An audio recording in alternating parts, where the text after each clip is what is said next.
Hi, welcome to the Jury Room, a true crime podcast. My name is Kevin, and I will be your host on this journey. We will be covering some of the most heinous, some of the most unthinkable, and some of the most monstrous crimes to ever be committed against humanity. We will be covering cannibalistic serial killers, decades-old unsolved mysteries, cold cases, missing person cases, and everything in between. The Jury Room podcast is available on most major podcasting platforms. Please make sure you go subscribe and leave a review. This podcast contains descriptions of violence against children and adult language and is not suitable for all audiences. Listener discretion is advised.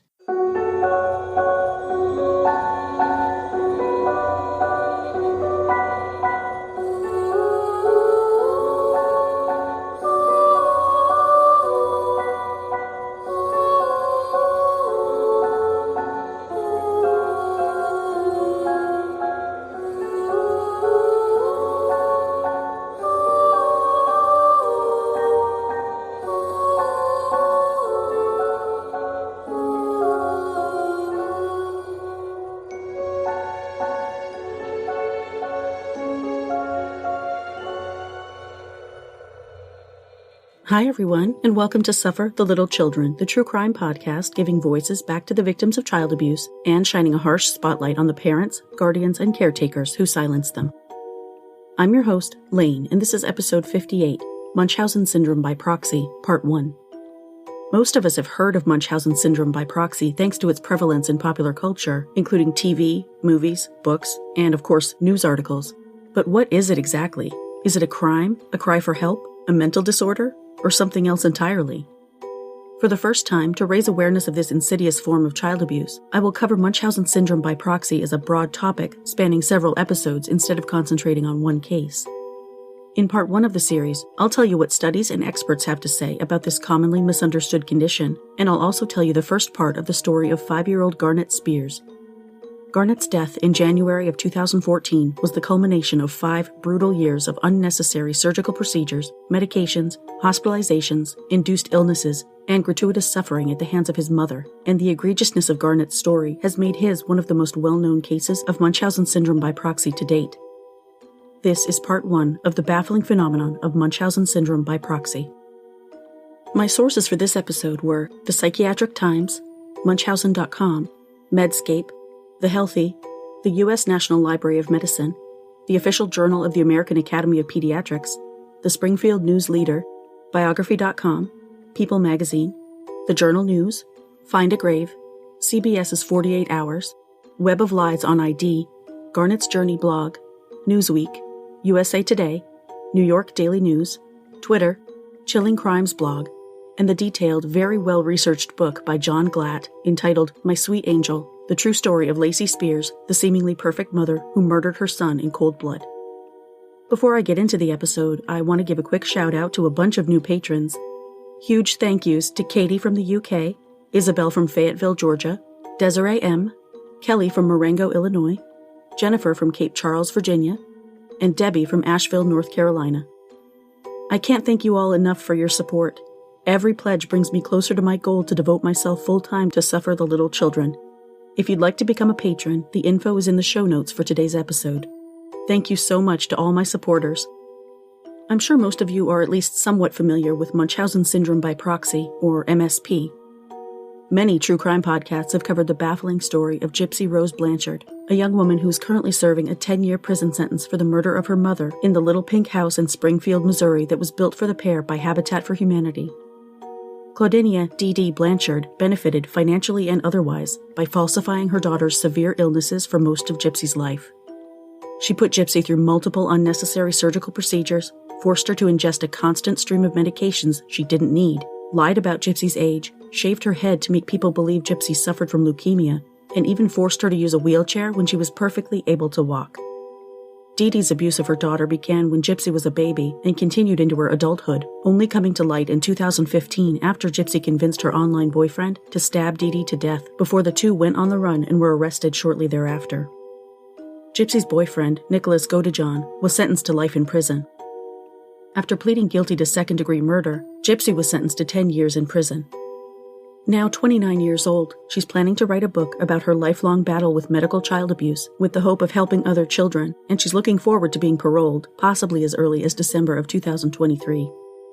While I obviously don't condone murder as the solution to any problem, I will honestly celebrate when I hear the news that Gypsy has been released from prison. Her story has fascinated me, and most of the world, since it first broke in 2015. It's one of the most horrific cases of long-term child abuse I've ever heard, and I would absolutely do a deep dive into Gypsy's story if it hadn't already been comprehensively covered by multiple true crime podcasts, TV shows, books, an HBO documentary called Mommy, Dead, and Dearest, and even an 8-part Hulu original series entitled The Act. For this series, I'll be focusing on other cases of suspected Munchausen by proxy, some more well-known than others. There are surprisingly few well-documented cases that fall under this umbrella. The story I'll be telling you in today's episode may be the most well-known MSP case next to Gypsy's, and it has also been covered by multiple outlets, but once I started digging into the case, I simply couldn't stop. There's so much information available about it that the story of Garnett Spears will actually encompass both parts 1 and 2 of the series. And fair warning, Garnett's story is a brutal one, and it really hit me hard. The topic of MSP itself is a major rabbit hole. In my research, I was hoping to come to a solid conclusion about whether MSP is a mental illness or just plain child abuse. Spoiler alert, there is no solid conclusion to be had, at least at this point, although there have been multiple studies and reports on the subject. It may even come down to a decision made on a case-by-case basis. I'll let you decide.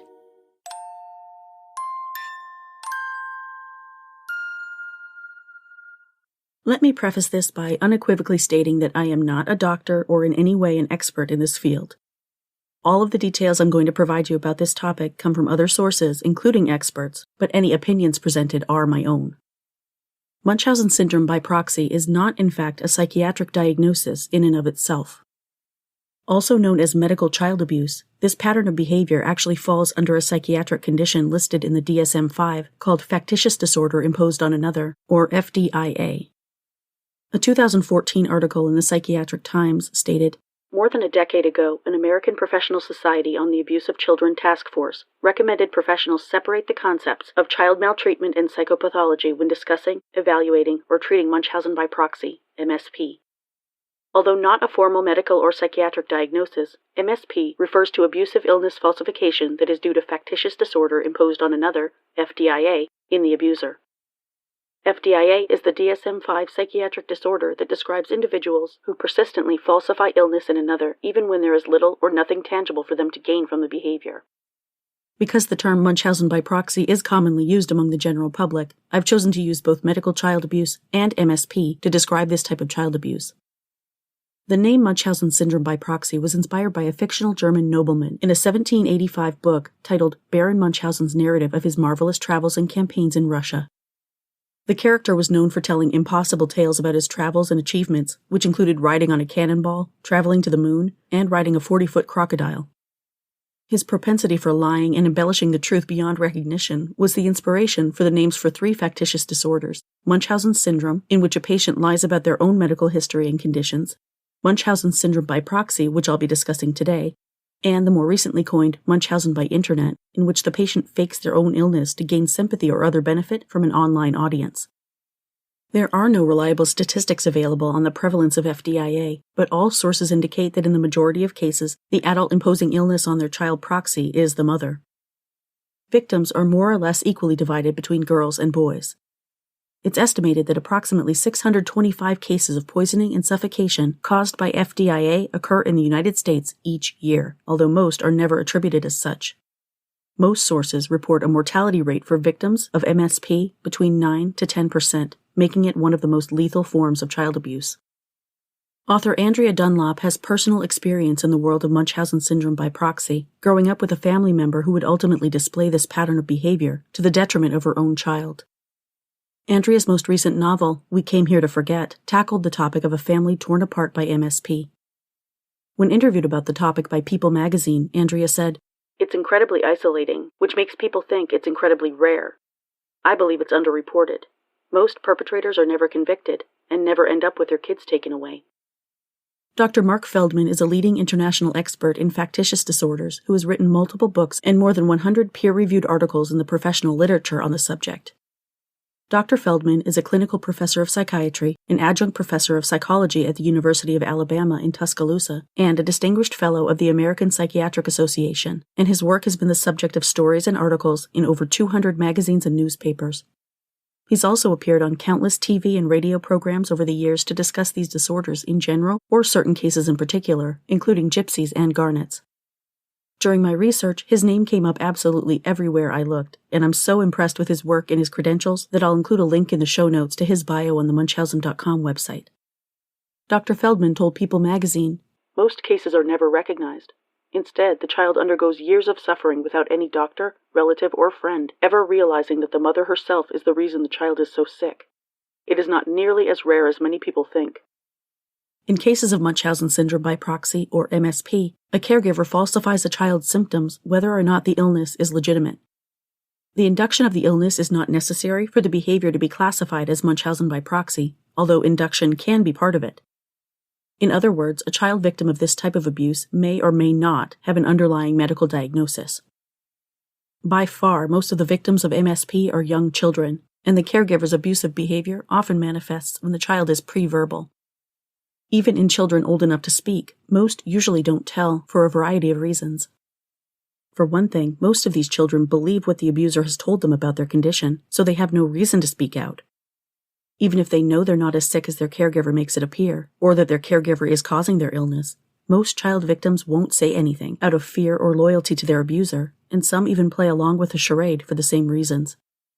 I compiled a list of some of the most common MSP behaviors a caregiver might exhibit, including compulsive lying, taking a child for excessive doctor or hospital visits, doctor shopping or hospital hopping, the inability or unwillingness to produce the child's medical records to new providers, putting the child on multiple medications for a variety of health conditions, insisting on a feeding tube or a central venous catheter being inserted into the child or requesting other unnecessary medical procedures, being incredibly well-versed in the child's supposed medical conditions, even to an inappropriate degree, isolating the child from other family members or friends, frequently moving from one region to another, maintaining an inappropriate level of control over the child, such as not allowing the child to speak freely or be alone with other people, cutting the child off from the outside world by restricting access to communication devices such as phones and computers, causing the child to become malnourished due to a severely restricted diet, having a child frequently examined for sexual abuse without any evidence of such taking place, repeatedly suffocating a child to cause the appearance of apnea, causing bruises or other physical injuries to present to medical professionals as symptoms of a condition, reporting symptoms in the child that do not present when the child is monitored by medical professionals, or introducing foreign substances or elements into a child's body in any number of ways in order to cause illness or skew lab results. One particularly vexing question is, what causes a caregiver to behave this way? Looking for the why behind the behavior of MSP left me with more questions than answers.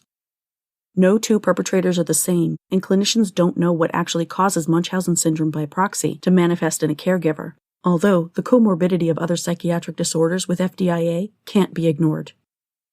FDIA is often comorbid with narcissistic, antisocial, and borderline personality traits or disorders, as well as somatic symptom disorder, illness-anxiety disorder, factitious disorder imposed on self, pathological lying, and depression. As for reasons a caregiver might decide to impose or amplify illness in a child victim, as far as I can tell, the need for attention appears to be universal. These abusers seem drawn to drama like moths to flame. As you'll hear when I get into some of the case examples, many of the perpetrators have lifelong histories of lying, embellishing, and fabricating improbably dramatic events in their own lives, even prior to the child abuse that landed them on this podcast. The advent of the internet, and especially social media and its instant gratification, has only made Munchausen and MBP behaviors more prevalent, hence the pattern of behavior now known as Munchausen by internet, a phrase Dr. Feldman coined in 2000. It's all too easy to hop online, make up a story about having cancer or some other disease, and immediately be inundated with sympathetic responses, feeding the person's need for attention. Dr. Feldman said of the behavior, "All that's involved is clicking into a support group, and they find they can get a tremendous amount of sympathy and nurturing. It's a conduit to an enormous audience." Doctors who suspect a parent of medical child abuse can and often do check the parent's social media accounts, looking for any indication the parent may be exaggerating or misrepresenting the child's medical problems. One of the most insidious parts of MSP is that these abusive behaviors can go on for years without detection. People with factitious disorders have the innate and terrifying ability to manipulate and mislead doctors, medical professionals, and even mental health clinicians. They are very good at making even the most astute providers believe them. According to Dr. Feldman, some of the signs and symptoms of FDIA can include problems that are unexplainable, persistent, or resistant to interventions that should work after adequate evaluation and treatment attempts, serious discrepancies among the history, clinical findings, and patient's general presentation, a working diagnosis of a disorder so rare that maltreatment is more likely, symptoms and signs that occur only in association with one person and/or schedule, for example, weekly or monthly, or in the absence of a family member, for example, whenever one parent goes on a business trip. A caregiver who reports that records are missing or who insists on hand-carrying them without adequate reason. Families in which other members have had problems similar to the patient's presenting problem without adequate explanation. A caregiver who habitually relates dramatic, exaggerated, or improbable events in relation to her or himself or others. A caregiver with previous medical or nursing experience, an extensive history of illness, or a history of factitious disorder. Other members of the treatment team are suspicious. The question I really wanted answered during my research was whether or not a caregiver exhibiting signs of MSP or FDIA should or even can be held responsible for their behaviors. And the closest I came to finding that answer was this quote from Dr. Feldman, who said, "FDIA is not a psychosis. The caretaker voluntarily and consciously simulates, falsely reports, and/or induces symptoms of a problem, and then takes the victim to seek professional attention, disavowing knowledge of the source of the problem. The deception may arise from a desire for attention, anger, a need for control over others, or other intangible motivations.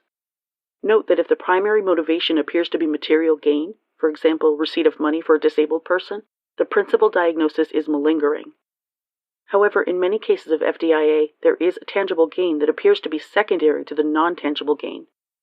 FDIA and malingering are not mutually exclusive." Malingering is not considered a mental disorder or psychological condition either. It, too, is an act or a series of behaviors. Malingering is faking or exaggerating a physical or mental illness for the individual's benefit, including avoiding work, military service, or other responsibilities, obtaining drugs, avoiding the ramifications of the law, seeking attention, getting time off from school or paid time off from work, receiving charity, government benefits, or other financial rewards, among many others. Like FDIA, malingering is closely associated with diagnosable psychological conditions such as antisocial personality disorder or histrionic personality traits. Fortunately, not all cases of MSP end in the death of a child. Typically, if it's even recognized at all, when intervention is made in one of these cases, parental rights are terminated and the parent may be placed on probation. Despite the potential deadliness of MSP, these abusers rarely get jail time for their abuse. The victim may not even realize what happened until much later, once they're out of that environment. It's exceptionally painful for a child victim when this occurs because, first, they've lost at least one parent or otherwise been separated from their family, which is incredibly painful for a child. And second, they often have to come to terms with the fact that their caregiver was likely lying to and abusing them for years, if not their entire life. I can't begin to imagine how much trauma this must cause or how much therapy would be necessary to overcome it. I want to wrap this section up with a quote from Dr. Feldman, who emphasizes that Munchausen syndrome by proxy is not a mental illness, but a form of maltreatment, and it should therefore be prosecuted to the fullest extent of the law. "The problem in the field has been that these mothers tend to get slaps on the wrist rather than serious or any jail time, because it is assumed that they are victims of a serious mental disorder. This is rarely true." Now, with those questions answered to the best of my ability, let me tell you the story of a gorgeous 5-year-old boy with long, blonde hair, blue eyes, and an infectious, gap-toothed grin named Garnett Spears, whose life was cut short by his own mother's selfish need for attention.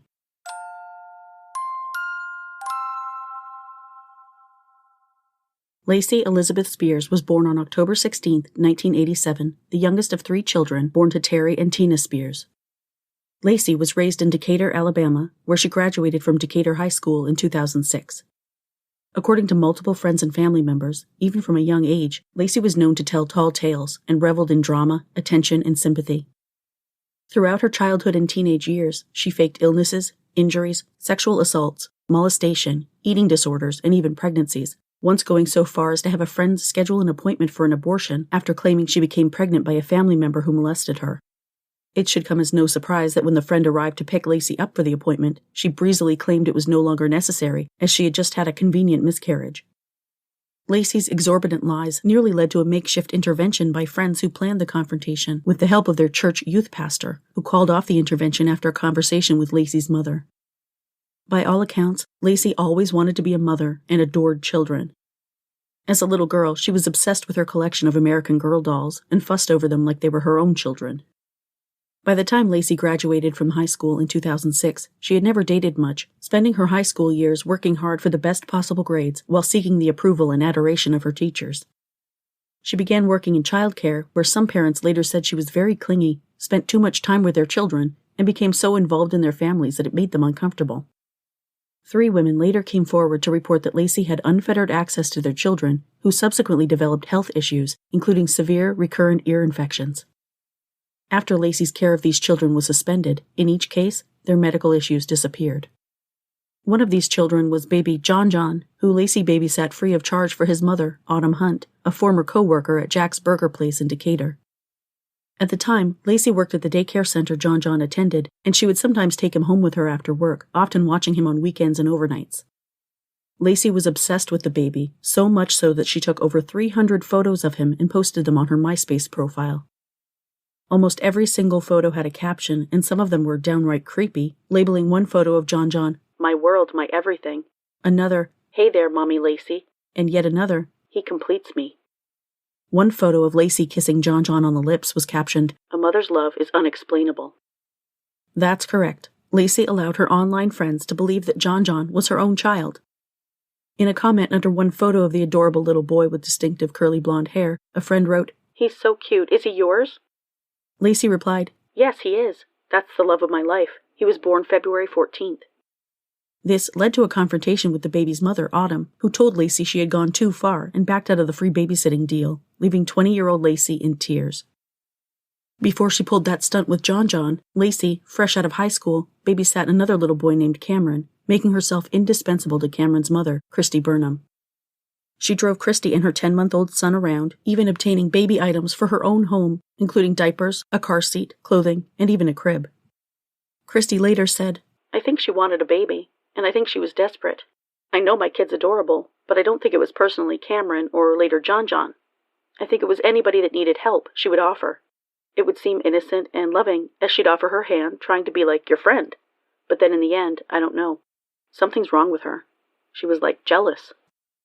One day, Christy was out with her son when, she said, "Someone came up to me and said, 'Oh, you're watching Lacy's baby.' I was like, 'That's not Lacy's baby. That's Cameron. That's my baby.' She was telling people that it was her son."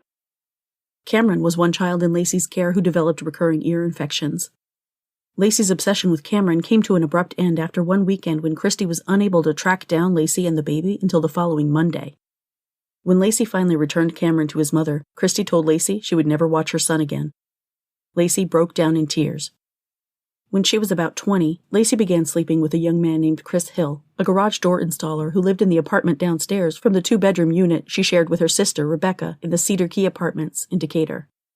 Initially, Chris had no interest in the young woman he and his friends made fun of, calling her the predator. Lacy, he said, would pass his apartment without expression. "She was quiet. You'd really have to stop her. Say, 'Hey, hey, hey,' for her to talk to you. She was cold or just very antisocial. Another breed altogether, like nothing I've ever dealt with before." Their undefined relationship began when, one day, Lacy visited Chris's apartment to ask if he would put together a crib for her to use when baby John spent the night. As Chris put together the crib, the two began talking. "I think she was lonely. I just figured she needed some attention." After that, he said, "We hooked up for a little while." Their relationship, which lasted a few months, might best be defined as neighbors with benefits, as Chris put it. Chris later claimed Lacy never once brought up the subject of birth control, and he never pushed it. By the age of 20, Lacy was pregnant, at which point they began talking about getting serious, even discussing marriage. Suddenly, though, Lacy broke things off with Chris, and before long, she told him the unborn baby wasn't his after all. Chris later said, "All of a sudden, she just acted like I didn't exist. She just ended it. She just wanted to be a mother and not have a father involved."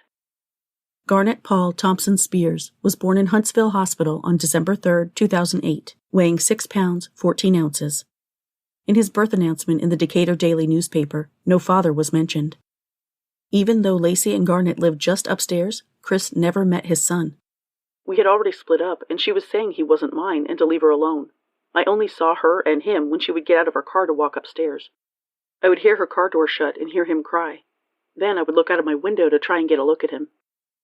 Lacy, in fact, warned Chris that if he didn't stay away, she'd call the police.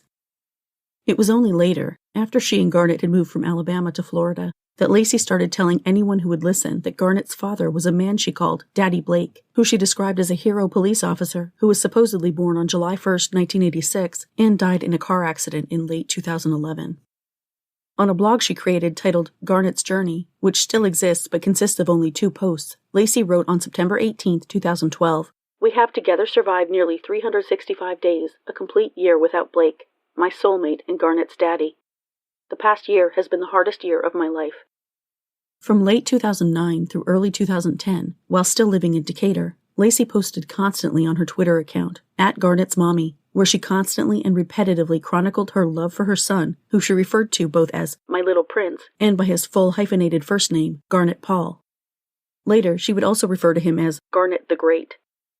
Also mentioned multiple times in Lacy's tweets was a friend named Ginger, later revealed to be Ginger Dabbs Anderson, who had been Garnett's nurse during one of his early hospitalizations and had befriended Lacy, often having Lacy and Garnett over to her house at the time. Much later, Ginger was bewildered to read the stories online about Lacy's supposed soulmate, Blake. "She was over here and I never saw anybody named Blake or whatever his name was. I think it was a made-up picture, a fabricated situation. That was not even his daddy. His daddy, I met him. He lives in Decatur. Chris." Another person who knew Lacy in Decatur was Riley Vaughn, who told USA Today that she never met this so-called Blake, noting that he also did not appear in any photos from Garnett's early life, even though he was supposedly a huge part of it and despite Lacy's propensity for taking a vast multitude of photos. Riley said, "She was crying about him on Facebook posts, saying he was the love of her life, that he was always there for her. That's why I stopped Facebooking her. I was just done with her after that, after realizing that most of the stuff she was saying just wasn't true." The Blake story was one of many fabrications Lacy would create to drum up sympathy from her online admirers. It would definitely not be the only one.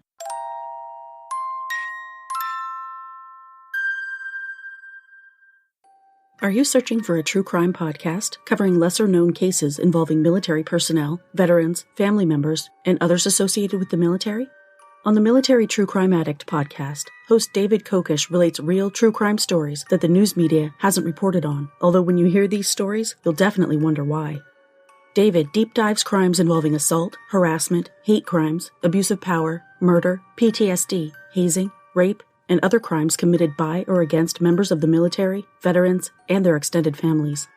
On the Military True Crime Addict, David gives voices to the victims of these crimes and fights to raise awareness for those impacted by them. You don't need knowledge of the military to enjoy this podcast. If you enjoy hearing detailed true crime stories, the Military True Crime Addict podcast is for you. Find it wherever you listen to podcasts. With all the video conferencing and virtual meetings going on these days, we all want to look our best. If you're like me, you're probably confused by all the different methods of teeth whitening on the market.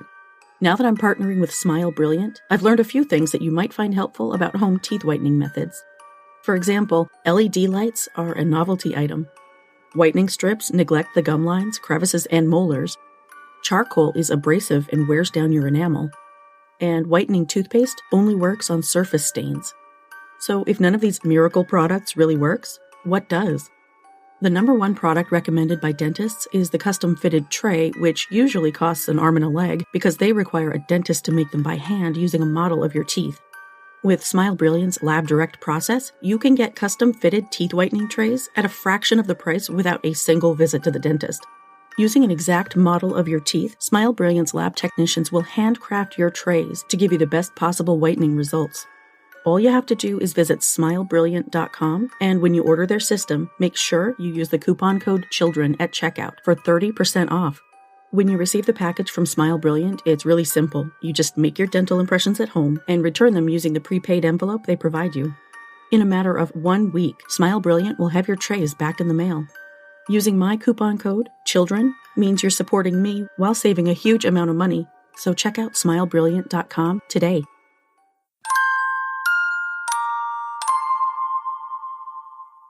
As soon as Garnett was born, he and Lacy became fixtures in the pediatrician's office and hospital emergency room. Lacy repeatedly reported the baby suffered from ear infections so severe they leaked blood and pus, and she insisted he wouldn't take a bottle, and when he did, he couldn't keep anything down. Garnett was soon diagnosed with failure to thrive, and although doctors could not determine why Garnett couldn't keep food down, they performed a surgical procedure called a Nissen fundoplication on his stomach to make it impossible for him to vomit.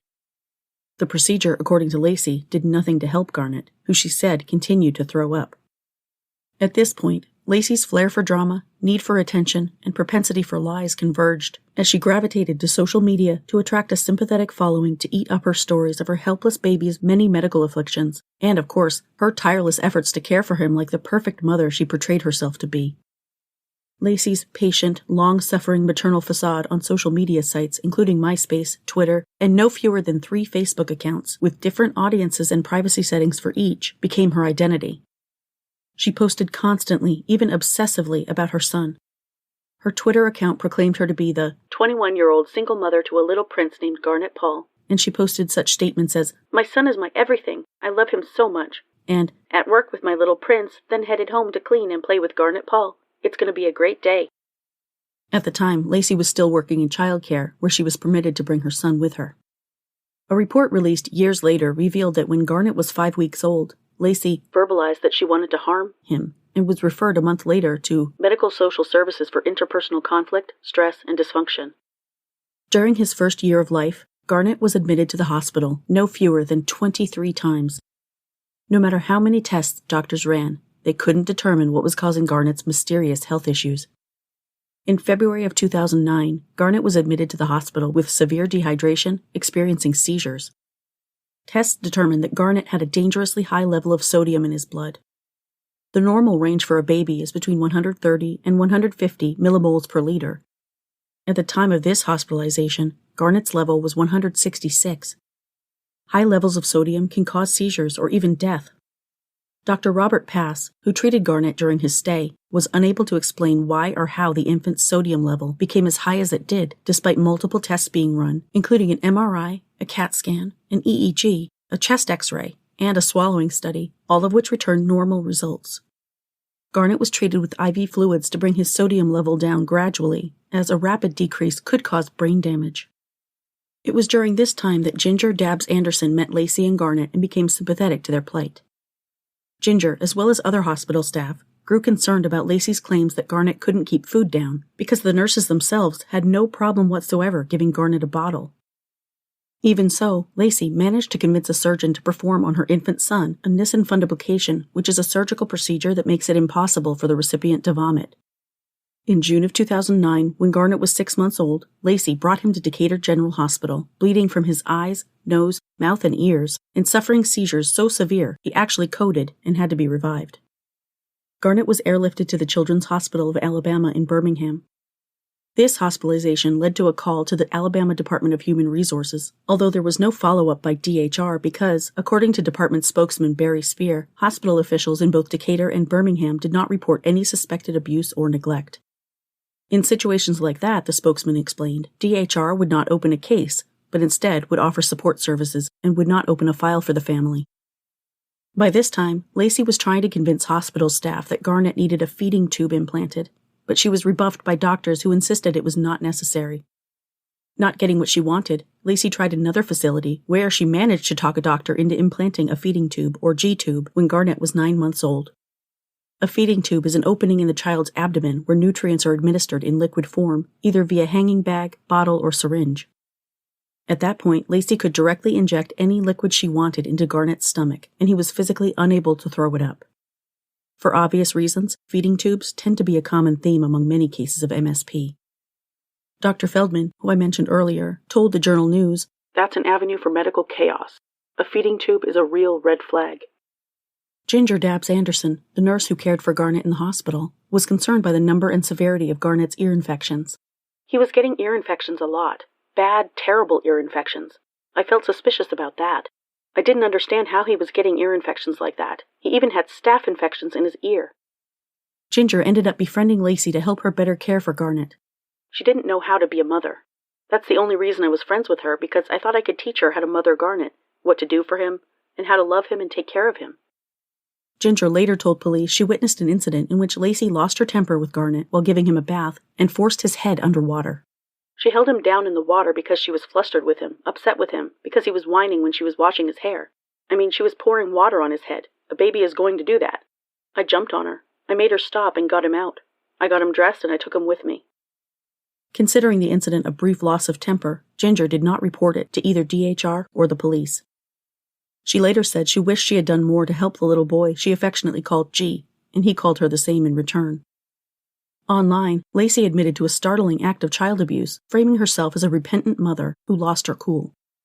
She wrote on one of her Facebook pages, which she called Happy Hippie Mama, that she lost her temper with Garnett in the bathtub when he touched the faucet despite her telling him not to. He screamed, she screamed back, and then, Lacy said, she ran the tub full of cold water with him standing in it, forcing him to take a freezing cold bath. In the post, Lacy wrote that she felt awful and hoped she could be forgiven. The army of online supporters she had amassed offered nothing but support and comforting words, and Lacy lapped it all up like a thirsty dog. The only problem was, her thirst for attention was unquenchable, and Garnett would pay the ultimate price for it.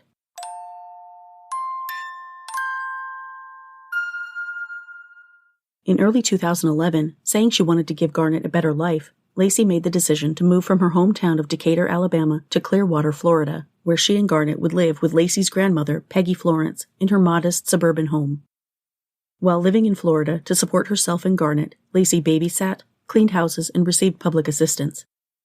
In her free time, she joined parenting groups, where she found the attention she craved in the form of parents who comforted and sympathized with her as she told them tearful stories of her son's maladies and her fiancé's death. Lacy soon became good friends with the woman who lived across the street from her grandmother's house. The woman, whose name was Kim Phillipson, noticed that Lacy was often outside playing with Garnett, but when her parents frequently visited, she remained inside the house while her father was outside with the boy. Eventually, Lacy told Kim that her father, Terry, regularly sexually abused her, and it had been going on for a long time. In fact, Lacy said, swearing Kim to secrecy, that Terry was actually Garnett's father, and her mother, Tina, knew about it. Kim was shocked, of course. In her mind, this revelation may have explained Garnett's multitude of health issues. As the months ticked by and Lacy continued behaving as if terrified when her parents visited, Kim became determined to put a stop to it, storming across the street to confront Lacy's mother and telling Tina that she and Terry needed to leave immediately. Lacy later came over to Kim's house, begging her to apologize. Baffled, Kim crossed the street to talk with Lacy's grandma, Peggy, who explained to her that Lacy has a truthfulness issue. After that, Kim cut off contact with Lacy and her family. In June of 2011, Florida's Department of Children and Families began an investigation into Lacy after receiving complaints that she was medically neglecting and physically abusing then 2-year-old Garnett. The complaint stated, Mom will slap him for no reason as hard as she can. He begins to cry, and then she begins to love on him. The document also alleged that Lacy took Garnett swimming with his eyes and ears bleeding, as well as taking him on outings with high-grade fevers. The agency found no marks or bruising on Garnett, and Lacy, of course, denied all allegations of abuse and neglect. When their investigation was complete, DCF classified Garnett as being at intermediate risk because of his age and medical history, but even so, they closed the case with no follow-up ordered. That summer, Garnett's dog, Odie, was found dead in the yard by unknown means.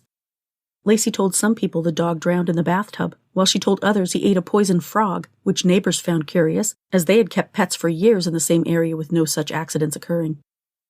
In August of 2011, DCF received another complaint about Lacy when a member of her attachment parenting group, concerned that Garnett wasn't getting proper care, reported that the almost 3-year-old boy had recently lost weight and that his mother wasn't following through with the recommendations of doctors. As it turned out, Lacy had recently turned her back on Western medicine, leaning more toward a holistic approach. She told the investigating agency that Garnett mainly ate by mouth, but she fed him herbs through his stomach tube. She told him that she and Garnett were vegan and that her son's diet was 85% vegetables and 15% fruit. DCF concluded in its report, a medical records review was conducted and it was determined that there are positive findings for medical neglect. However, again, the investigation was closed anyway after it was determined Lacy was evidently following through with some doctor appointments. Friend Riley Vaughn from Decatur later told a reporter, All of a sudden, she was talking about when Garnett was sick, she didn't believe in antibiotics, she didn't want to take him to a doctor, that she believed in holistic medicine. You could kind of tell she wasn't getting him the help he needed if he really was as sick as she claimed he was. By the following summer, Lacy had apparently had enough of being questioned about her parenting style. On June 28, 2012, she made a fiery Facebook post defending her parenting choices that garnered 32 likes and multiple supportive comments. The post read, "No, my child does not eat off plastic, have his food cooked in a microwave, play with plastic toys that light up and talk. He isn't vaccinated, doesn't follow Western medicine. No, I won't take his pacifier until he is ready to let it go. At the end of the day, he is loved, nurtured, thriving, happy, and always put first." Then, as is common among MSP perpetrators, Lacy began looking for a new place for her and Garnett to settle, as far away from the suspicions of doctors and neighbors as possible. That new place, hundreds of miles away from Clearwater, Florida, would end up being Garnett's last.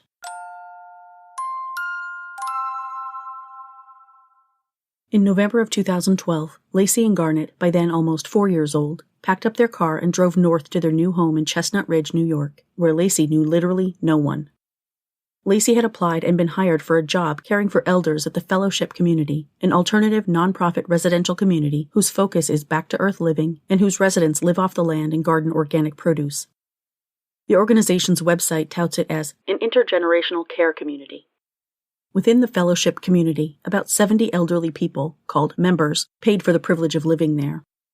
The other 60 or so residents of the community were called co-workers and were there to support and care for them, as well as to perform any other necessary duties. Lacy had been hired as a caretaker for the elderly members, and she and Garnett were placed in an apartment on the ground floor of Tulip House, a split-level house in the woods containing several apartments. The community did not believe in locks, so there was little privacy to be had, which at first took Lacy aback. It seems she quickly learned to adapt, using the quirk to her advantage by evidently sneaking into other residents' apartments and relieving them of some of their possessions. Not long after they moved in, Lacy was accused of stealing clothing and other items from her neighbor, Christine O'Brien, who later saw the comforter from her own bed in Lacy's bedroom. The leaders of the community told Christine to let it go. For some reason, they seemed keen to protect Lacy right from the start. As usual, Lacy's dramatic life story, which she shared with anyone and everyone as often as possible, had won the hearts of those around her. As for Garnett, he immediately became a beloved fixture in the community. Everyone adored him, and everyone shared in caring for and watching him. He made friends with both adults and elders, who later said Garnett never failed to ask for the name of every new person he met, and then remembered their name when he saw them again. One resident later testified that Garnett basically became the little mayor of the community.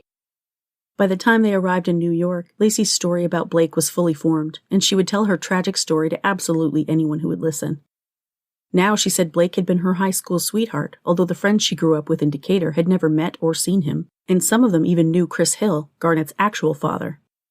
Lacy told people she and Blake had suffered 2 miscarriages and given birth to a stillborn baby prior to Garnett's birth. When Blake died, Lacy insisted, they were engaged. She even wore a diamond ring she said he had given her. Probably worst of all, she had convinced Garnett that his Daddy Blake had been reincarnated as an owl, and she filled their apartment with owl-themed decorations. Everyone had seen the owl motif, but what no one had seen were photos of Blake, which they found exceedingly odd. The only photo anyone had ever seen of the fabled Blake later turned out to be a stock photo. Lacy also told people various stories about Blake's death. Some heard he was involved in a car accident. Others were told he was killed on duty. For some, it was a motorcycle accident, and for others still, he was hit by a car. Keeping her lies straight must have felt like a full-time job for Lacy at that point. As Judge Judy tends to say, if you tell the truth, you don't have to have a good memory. In April of 2013, Lacy accused a man at the Fellowship of exposing himself to her. Ramapo police responded. The man denied Lacy's story, and another resident said she did not witness anything. Lacy declined to file a formal complaint, and it is unknown if there is any truth whatsoever to her accusation. In September of that year, Garnett started kindergarten at the Waldorf School.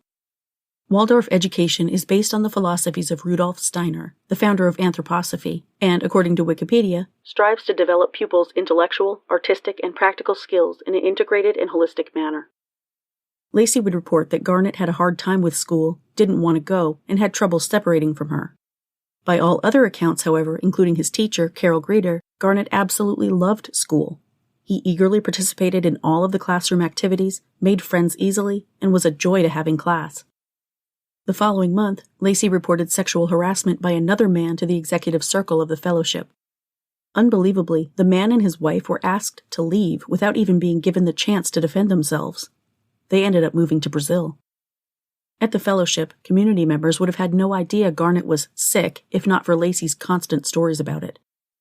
He seemed healthy, happy, and energetic, running around and playing without any signs of illness. Lacy reported she had to get up once or twice a night to feed him through his feeding tube because he didn't get the same nutrients everyone else did. Residents were baffled because they witnessed Garnett have a perfectly healthy appetite and eat just fine in the community dining hall. He would eat absolutely anything anyone put in front of him with seemingly no gastric ramifications. In fact, in 2013, pediatric gastroenterologist Dr. Ivan Derankov from Middletown, New York, was concerned that Garnett's feeding tube was in place for so long, especially because Garnett seemed perfectly healthy and happy with a good appetite. He said the medical history Lacy provided was scant, and when he pressed her for information about the tube and for Garnett's medical records, she never provided either. I couldn't get the information. I never got the records about his first surgery when the G-tube was put in. I did my own investigation and found no medical reason for his eating problems. Lacy told the doctor that she continued to use the G-tube to provide Garnett with liquid nutrition overnight, even though 3 of her friends and Garnett's teacher all later testified that Garnett had a good appetite and ate normally in their care, tearing through cheeseburgers and fries, mashed potatoes, fried okra, and all other kinds of real food. Dr. Mark Feldman, the Munchausen by proxy expert, who was never involved in Lacy's case, explained why Dr. Derankov may have found Lacy less than forthcoming with Garnett's medical records, saying, "It's another red flag if the mother offers lots of different explanations for the absence of permission to access records. You have to wonder if she's concealing something." In Gypsy Blanchard's case, her mother, Dee Dee, told doctors in Missouri that Gypsy's medical records had been destroyed during Hurricane Katrina. Dr. Derankov said Lacy eagerly agreed to Garnett going under general anesthesia to have an endoscopy and a biopsy to determine if he had celiac disease, but she didn't follow up when he recommended, at 5 appointments in a row, that Garnett undergo a nutritional and feeding evaluation to see if the feeding tube was even necessary. She was fine with an invasive and painful procedure as long as it didn't mean she'd lose her tried-and-true method of pumping whatever she wanted directly into her son's stomach. Within a 2-year period, Lacy took Garnett to over 20 doctor's offices. She repeatedly told new providers that Garnett suffered from various medical conditions, like Crohn's and celiac diseases, neglecting to mention that these conditions had already been ruled out by other doctors. By that point, doctors were suspicious that Lacy might be displaying signs of Munchausen syndrome by proxy, but because they weren't certain, they didn't report it. Afterward, multiple providers said they wished they had put things together earlier, lamenting the missed opportunities to save Garnett. By the time anyone put the pieces of this intricate puzzle together, it would be too late.